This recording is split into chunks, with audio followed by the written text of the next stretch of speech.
We look at another hadith in which the Prophet ﷺ also said in a sermon about the eclipse, O followers of the Muhammad ﷺ, by Allah, there is none who has more ghaira, self-respect than Allah, as He has forbidden that His servants, male and female, they commit adultery.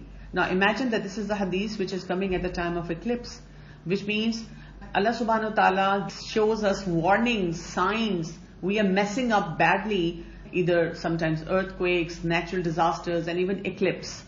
Especially at this time of eclipse, He talked about ghaira, He talked about this adultery, that when it becomes so much common that there has to come a warning through the natural signs and as well as through a hadith.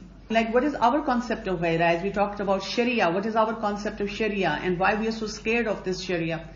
So ghaira, when we talk about, where does it go when we talk about haram? People are into drugs, zina, and we are openly posting up all this stuff on social media thinking, I know my mom, she can't even, use a smartphone, let alone finding out what I'm doing on my Instagram or Snapchat, or what groups I have joined, or what things I have checked out in my life and tasted.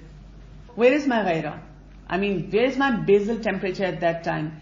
Don't I understand this is something which is haram? Yes, you could like someone. There is someone who approaches you and says, I like you, I want to get to know you, and say, no, if you like me, this is my dad's phone number. You can call him and you can tell him that you like me and then proceed on. I'm not going to be indulged into haram relationship. Now the irony is that all the youngsters, they say, how is this possible? I need to at least get to know that guy. Well, you could be knowing a guy for 100 years. But it's like when you actually start living together, that's when you find out the actual personality. So where is our ghaira when we see others doing wrong? Like you have your good friends, cousins, people around you doing wrong, and we are like, it's their life. I mean, it doesn't look appropriate that I go around and stop everyone from doing something which is not appropriate. I mean, imagine for a minute that your friend tells you that, will you cover up for me in this place? And you say, no, my ghaira, my basal temperature doesn't allow me. This is going to obviously put a stop to whatever activity she is doing. Okay, where is our ghaira when we are fighting or lying or cheating? You lie and you're like, हाँ तो क्या हुआ, थोड़ा सा झूठ बोला. People lie all the time. So what, if I lied 3 times in one whole year or one whole month, doesn't matter. Cheating, हाँ तो cheating तो सब करते हैं. Everyone does that. Fight, हाँ, it's my right to take a stand for myself. I'm not going to suffer like my mom or people around, I want to have my own weightage. Where is my ghaira when it comes to sila rahmi? When taking care of the rights of near and dear one, my blood relatives around me. My ghaira is in place for my personal gain. That's the problem. That this is what I want. And our ghaira is reaction based. Ghairat ke naam pe qatl, when people just have their own customs and because of that something goes against that and they are saying, oh, ghairat hogi, tumhe ghairat nahi aayi. So this is a misplaced kind of ghaira. And you're passive in all the important matters. So our ghaira basically tells us, the basal temperature tells us, we need to show appropriate, not reaction, response in right places. That's what we have to opt for. So ghaira is not something like when women is beaten or shot, men are superior to women and they can do a lot of domestic abuse and violence in the name of ghaira. Ghaira is, you don't let anyone do something which is not appropriate. Like a guy who is getting married should have ghaira, that I would not entertain my friends to look at my wife from top to bottom and say, bhai, wah, wah, bhabhi, kya cheez hai. And I'm like, wow, see, everyone, all the guys who are watching maybe porn, engaged into drugs, dancing on this shadi dance floor and whatnot, he is also enjoying the beauty of my wife and trying to flirt around with her. No, this is against my ghaira. My wife is for me. A lot of girls, when they ask me, what if my husband says that I want you to get dressed up and be presentable in front of all the family members, whatever my acquaintances are. So I always tell them that, you just say that I would not tolerate anyone admiring my beauty. My beauty is only for you. Then just smile and say that I would dress up only for you. So Allah's ghaira is, He keeps giving us chances despite the fact that we are into a blunderous kind of lifestyle. He sends prophets and book for guidance. It's against His ghaira that we don't get opportunities in our life for reflecting, changing, and trying to fix ourselves, and then we are held accountable. No, it's against Allah's ghaira.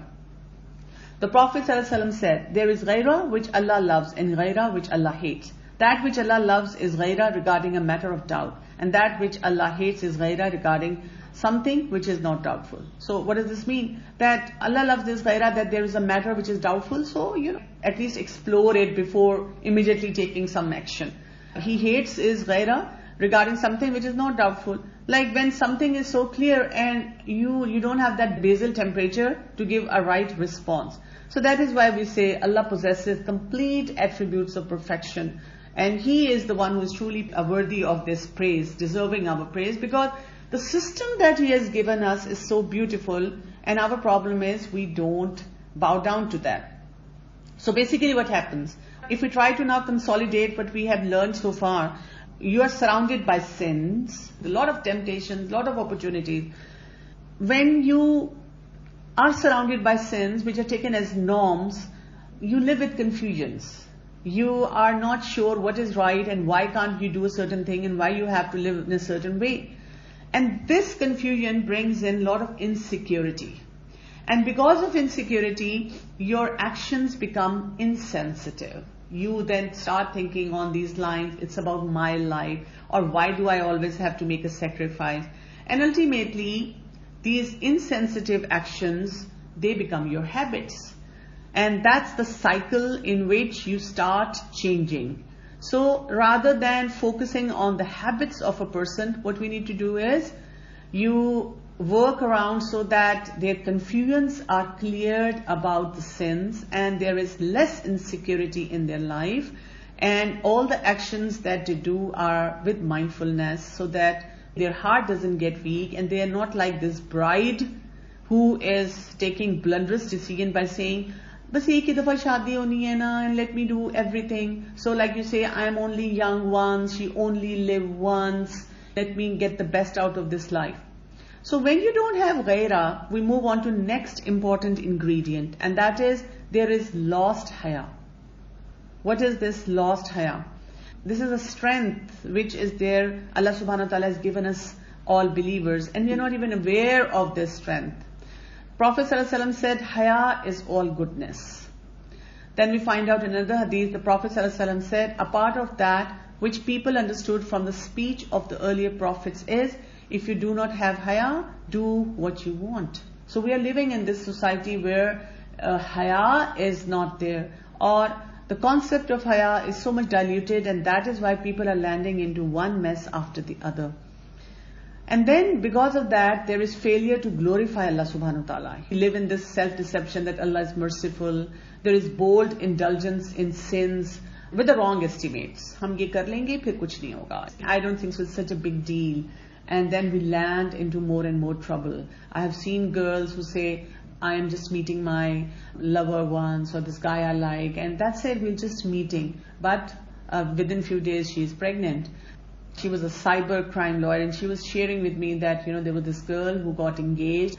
Her fiancé asked her to meet somewhere, whatever activity or intimacy they got engaged in. He took all the pictures, and then he started blackmailing her.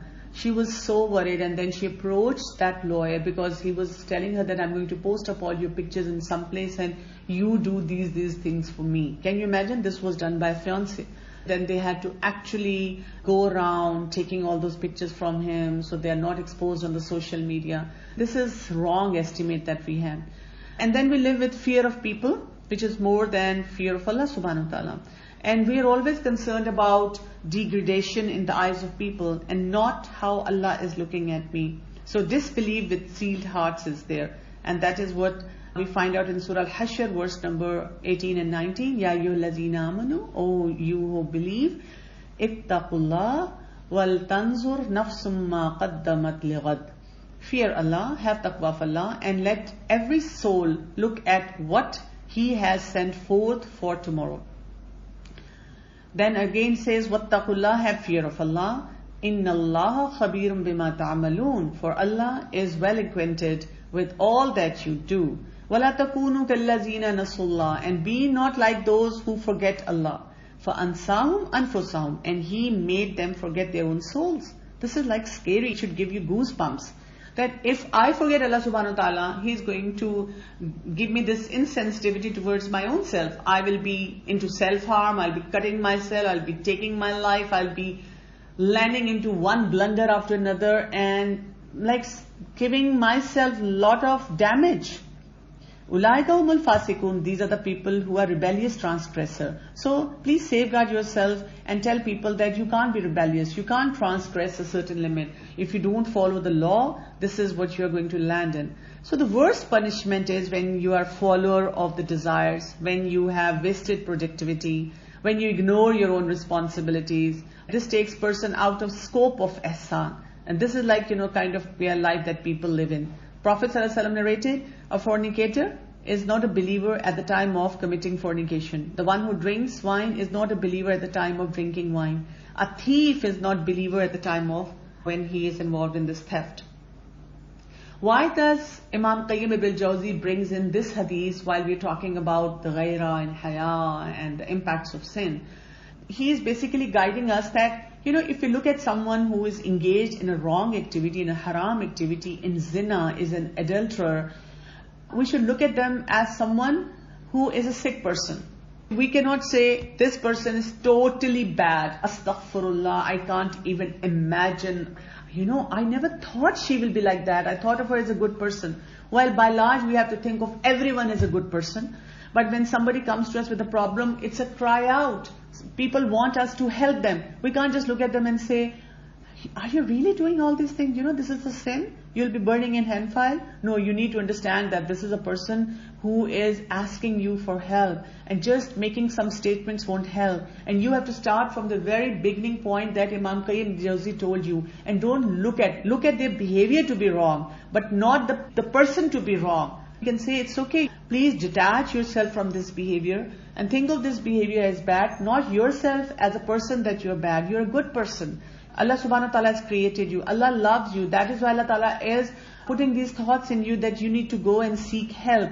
So this is a blessing of Allah and please use this blessing. We also need to understand sins which deprive a person of the protection of Allah subhanahu wa ta'ala, and that is what we have to be working on. We also need to understand sins, they weaken the heart. They become like obstacles in the way of obeying. And your power is weakened. And it becomes very harder to bring this back.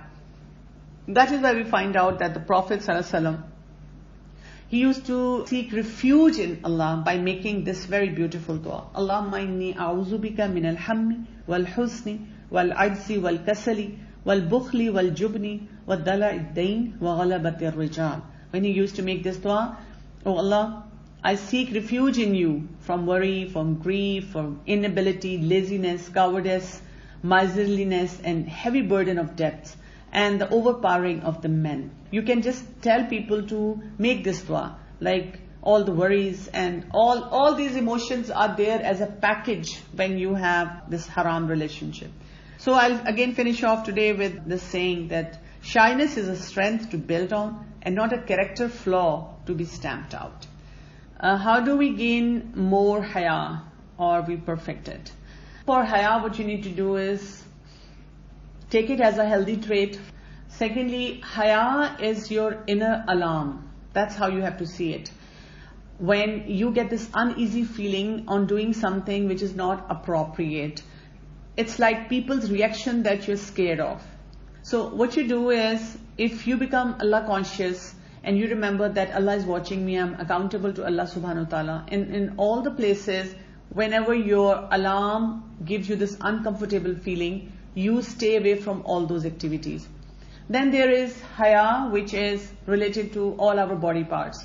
Like haya that you practice with your eyes, with your hands, what kind of language you use. So you have to keep working on all that. Like, sometimes when youngsters are hanging out with their kind of crowd, so they're using all the dirty words. But when you are with your adults, sometimes your parents or family members, and you are like, Assalamu alaikum and Jazakallah, and like you're using all that timid kind of language. That's against haya. You should be having same standard everywhere. Similarly, haya in your dress code, how you walk. So it's like, becoming conscious of how I can become a person with the right standards and benchmarks which are given in Quran and Sunnah. So this is going to give you a good sense of haya, inshallah. How do we control our mind to not to do such haram things, desires mainly? That's a very important question. And Imam Qayyim ibn al-Jawzi, as I said, I love this book. He will be giving us all the outlines, and I'll be giving you certain formulas how you can manage your desires.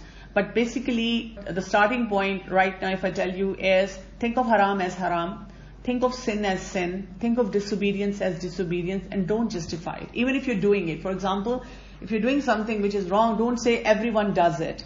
It's not that bad, or I'm not so bad. Just tell yourself, I'm not a bad person by large, but what activity I'm engaged in right now is not right. It's a sin. It's a disobedience. I shouted back at my mom, or I misbehaved in front of my parent, or I didn't talk nicely to my sibling, and this is not appropriate. This is not good. This is against Sila Rahmi, or this is against the commandment of Allah subhanahu wa ta'ala. So when you give yourself this message, then that means you're becoming conscious of something which is taking me towards my desire. When you are trying to give yourself this message and you're trying to tame your mind, please be gentle with your own self, because I've actually seen people who create misery for themselves by talking about all these things. I'm such a bad person, I should maybe die, I should kill myself, I'll be burning in hellfire. Why? Why do you talk like that? You just have to separate yourself from an activity that you did was not appropriate. And what you have to do is then just fix that activity. That's it.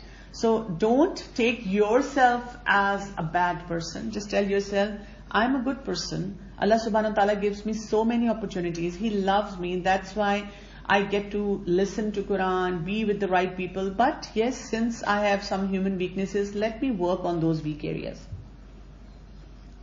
Okay, how do we make people understand that shaping of eyebrows isn't right?